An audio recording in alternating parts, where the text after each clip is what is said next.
Hello guys, welcome back to our channel. তো আজকে share করে নিচ্ছি একটা বিয়েবাড়ির মেনু। প্রথমেই ছিল স্যালাড, তার সাথে সার্ভ করা হয়েছিল বেবি নান আর চানা মশালা, মানে কাবুলি চানার একটা ঝোল তরকারি টাইপের। খেতে খুব ভালো ছিল। এটা শেষ করতে না করতেই চলে এসেছিল সাদা ভাত। আমি আমার আর আমার হাজব্যান্ড দুজনেরটাই দেখাচ্ছি। সাদা ভাতের সাথে প্রথমে দিয়েছিল গ্রিন পিস দিয়ে মুগের ডাল। সেটা শেষ হতে না হতেই চলে এসেছিলো সর্ষে ঝালের পাবদা। সেটা শেষ করতে না করতেই এলো কাতলা কালিয়া। আমি যদিও আর ভাত নিইনি, কারণ আমি মেনুতে আগেই দেখে নিয়েছিলাম পরে কী কী আছে। তারপরে এলো বাঙালি fried rice.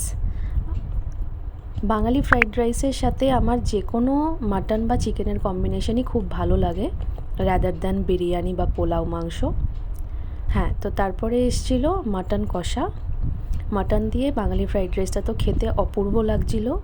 Undoubtedly I hope সবারই ভালো লাগে, তো আমিও কোনো এক্সেপশন নই, আমারও খুব ভালো লাগছিল।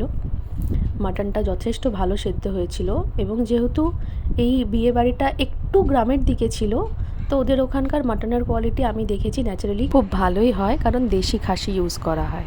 একটু ওয়াইড অ্যাঙ্গেলে দেখালাম। এরপর ছিল টমেটোর চাটনি খেজুর দিয়ে, আর পাঁপড় ভাজা দিয়েছিল। নলেন গুড়ের রসগোল্লা আর একটা নলেন গুড়ের সন্দেশও ছিল। আমি আবার কায়দা মেরে রসগোল্লা দিয়ে চাটনি মিশিয়ে মিশিয়ে খাচ্ছিলাম। শেষ পাতে ছিল আইসক্রিম। সব কিছু খেয়ে কয়েকটা সেলফি নিয়ে বাড়ি।